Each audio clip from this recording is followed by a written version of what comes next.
প্রিয় দর্শক বন্ধুরা, উঠে আসছে এই মুহূর্তের জন্য এসএসসির নতুন নিয়োগ প্রক্রিয়ার চাঞ্চল্যকর তথ্য আপডেট। ওএমআর নিয়ে থাকছে বড় খবর। সবথেকে আর্জেন্ট টপিকের উপরে আজকের দিনের জন্য অবশ্যই আপনাদের জন্য এই আর্জেন্ট ভিডিওটি সিরিয়াসভাবে কিন্তু ক্রিয়েট করতেই হচ্ছে। ভিডিওটিকে অবশ্যই সম্পূর্ণ শেষ পর্যন্ত শুনে বোঝবার চেষ্টা করবেন, ভিডিওটিকে শেষ পর্যন্ত দেখে নেবেন। চ্যানেলটিকে যে সমস্ত বন্ধুরা সাবস্ক্রাইব করেননি, সাবস্ক্রাইব করে নিয়ে সঙ্গে থাকবেন। অত্যন্ত বড় খবর, এবার এসএসসির নতুন নিয়োগ প্রক্রিয়ায় কার্যত চাঞ্চল্যকর তথ্য থাকছে। ওএমআর নিয়ে বড় খবর। মূল খবরে প্রবেশ করি, চলুন কথা না বাড়িয়ে। বন্ধুরা, বড় খবর উঠে আসছে। দীর্ঘ কয়েক বছর ধরে স্কুলে কিন্তু শিক্ষকরা পড়াচ্ছেন, কারো শিক্ষকতার মেয়াদ একেবারে 8 বছরও কিন্তু অতিক্রান্ত বা ছুঁই ছুঁই ভাব। মহামান্য আদালতের নির্দেশে এমনিতেই একেবারে এক রাতের মধ্যে চাকরি হারিয়ে ফেললেন যে সমস্ত কর্মরত শিক্ষক শিক্ষিকারা রয়েছেন তারা। অথচ রীতিমতো পরীক্ষা দিয়ে পাশ করেই চাকরি পেয়েছিলেন, কিন্তু দুর্নীতির কলঙ্কের দাগ লাগায় সেই নিয়োগ এখন অবৈধ হয়ে গিয়েছে। আর তারই জেরে দুদিন আগেও একেবারে চেয়ারে বসে থাকা যে সমস্ত শিক্ষক শিক্ষিকারা রয়েছেন তারা আচমকাই কিন্তু এক ধাক্কায় একটা ব্যাপক টানাপোড়েনের মধ্যে পড়ে গেলেন। কার্যত নানাভাবেই তাদেরকে নানান কথা কিন্তু আশপাশ থেকে শুনতে হচ্ছে। এ বিষয়ে গত মঙ্গলবারের মতো বুধবারও শহীদ মিনার চত্বরে জড়ো হয়ে এই সংকট থেকে উত্তরণের পথ খুঁজছেন তারা। চোখ ভরা জল নিয়ে কার্যত কেউ কেউ কাঁদছেন, কেউ নানান ধরনের বক্তব্য পেশ করছেন, কেউ আবার ক্ষোভও উগরে দিচ্ছেন। স্বভাবতই এক ধাক্কায় এত চাকরি বাতিল হওয়ার ফলেই শিক্ষক শিক্ষিকারা কার্যত একটা সমস্যার মধ্যে কিন্তু পড়ে গিয়েছেন। চাকরিহারা সম্মানীয় শিক্ষিকা অঙ্কিতা ঘোষ মহাশয় বলছেন, আমার দোষ কোথায়? কিছু লোক দুর্নীতি করেছে, তার জন্য আমার চাকরি কেন যাবে? বারবার আমার সব নথি যাচাই করা হয়েছে, তাহলে এখনই হেনস্থা কেন? অন্যদিকে আন্দোলনরত চাকরিপ্রার্থী মিঠুন বিশ্বাস, সম্মানীয় মিঠুন বিশ্বাসের যে বক্তব্য, যে আমরা আশা করেছিলাম অযোগ্যরা সরে যাবে, আমরা যারা অপেক্ষমান যোগ্য রয়েছি তাদের সেই স্থানে নিয়োগের একটা বন্দোবস্ত করা হবে। যেহেতু মহামান্য হাইকোর্টের নির্দেশে অপেক্ষমান যোগ্য প্রার্থীদের বিষয়ে কিছুই বলা নেই, তাই সেই আশা বেঁচে থাকার কথা নয়। অত্যন্ত বড় খবর।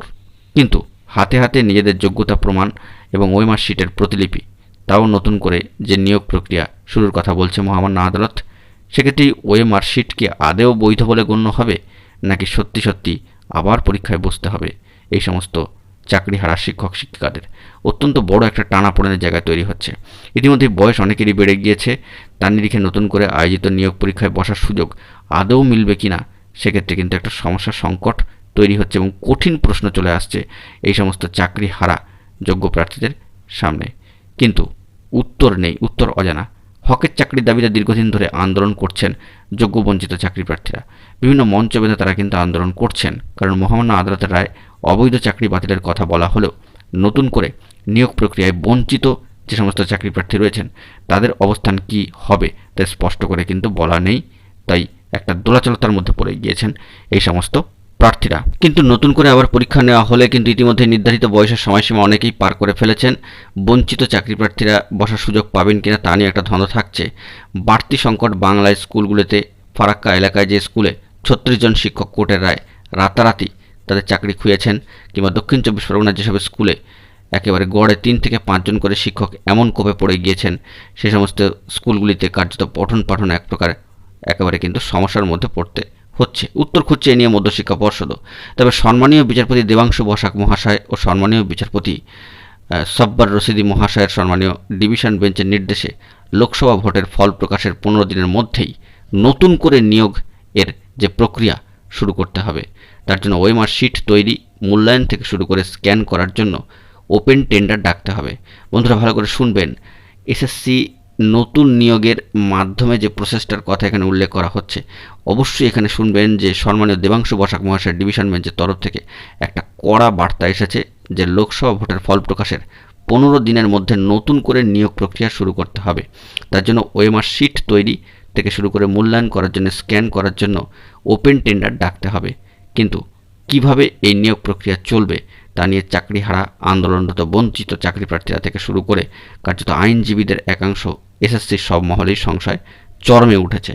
বলা যেতে পারে রাজ্য জুড়ে একটা তোলপাড় পরিস্থিতি এই মুহূর্তে যে দাবদাহ চলছে, তার মধ্যেই একটি হট ওয়েভ কিন্তু চালু হয়েছে ওই চাকরিহারা যে সমস্ত চাকরি প্রার্থী রয়েছেন বা শিক্ষক শিক্ষিকা রয়েছেন তাদেরকে কেন্দ্র করে।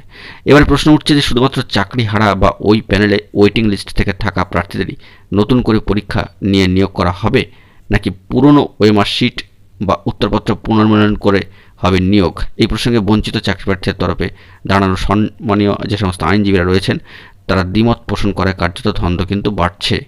ডিভিশন বেঞ্চে মামলার অংশ নেওয়া সম্মানীয় আইনজীবী মহাশয় অনিন্দ্য লাহিড়ী মহাশয় ওই দিন বলেছেন যে একটা ভ্রান্ত ধারণা ছড়ানো হয়েছিল, আগের ওএমআর শিটগুলি পুনরায় পুনর্মূল্যায়ন করে যারা প্যানেলে ছিলেন তারাই চাকরির সুযোগ পাবেন বলা হচ্ছিল, কিন্তু সেটা একেবারেই ভুল। এরকম কোনো কথা মহামান্য আদালতের নির্দেশিকাতে লেখা নেই। ডিভিশন বেঞ্চ বলেছেন যে স্বচ্ছভাবে নতুন করে নিয়োগ করতে হবে, তার মানে একেবারেই শূন্য থেকে নিয়োগের প্রক্রিয়া শুরু করতে হবে, যেখানে সবাই নিয়োগের প্রক্রিয়ায় অংশ নিতে পারবেন। আজকের দিনে দাঁড়িয়ে যাদের যোগ্যতা আছে তারাও এই নিয়োগ প্রক্রিয়ায় অংশ নিতে পারবেন। তবে তিনি জানান যাদের ইতিমধ্যে বয়স পেরিয়েছে তারা এই নিয়োগের পরীক্ষায় অংশ নিতে পারবেন কিনা তা নিয়ে, নিয়োগের পরীক্ষায় অংশ নিতে পারবেন কিনা তা নিয়ে মহামান্য আদালতের নির্দেশিকায় কিছু বলা নেই। তারা চাইলে মহামান্য আদালতের দ্বারস্থ হতে পারেন।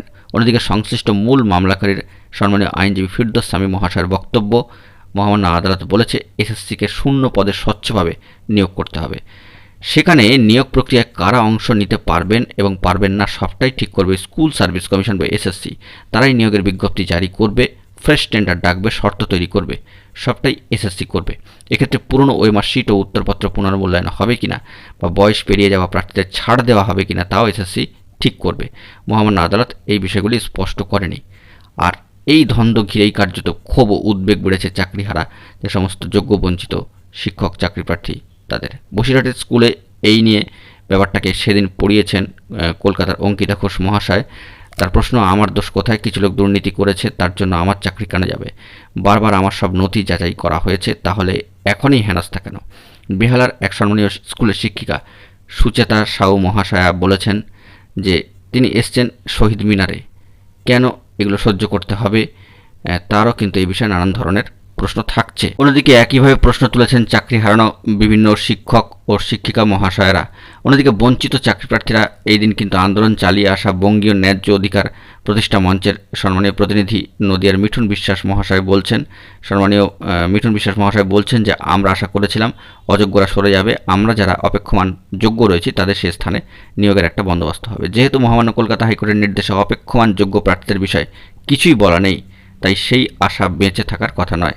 নতুন করে নিয়োগ প্রক্রিয়া শুরু করা হবে নাকি আগের থেকেই নতুন করে ইন্টারভিউ নিয়ে নিয়োগ করা হবে, রায় সুনির্দিষ্ট পথ বলে দেওয়া নেই।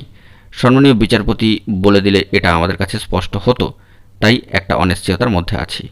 আর এক সম্মানীয় চাকরিপ্রার্থী শহীদুল্লাহ মহাশয় বলছেন যে আমরা বিভিন্ন সময় বিভিন্ন রকম পরিস্থিতির শিকার হয়েছি, এই রায়টাও সেই রকমই। রায় নিয়ে সম্মানীয় আইনজীবীরা দুই রকম কথা বলছেন, দুটো ঠিক হতে পারে না, যে কোনো একটা ঠিক হবে, সেটা স্পষ্ট হয়ে যাবে সময়ের সঙ্গে, তখনই বুঝতে পারবো আমাদের অবস্থানটা কী।